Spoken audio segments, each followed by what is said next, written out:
mao ni ang Mount Kinabalu. Kaning Mount Kinabalu, historical place ni siya. Dakan diri kaari mga turista or mga taga diri sa Malaysia, kalain lugar.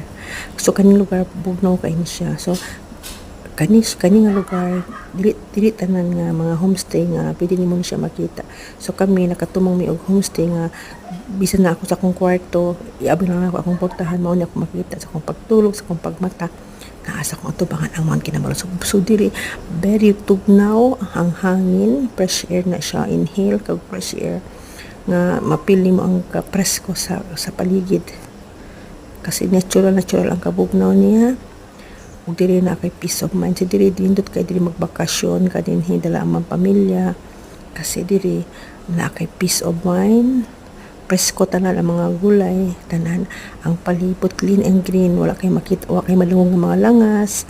So kaning lugar makaingon ko nga the best ta siya for vacation. Sulit pod paskin pila yung mga gasto, at least na kay peace of mind, napil nimo ang kabugnaw nga margali kag ice. Mao na ang Mount Kinabalu. Lindot gid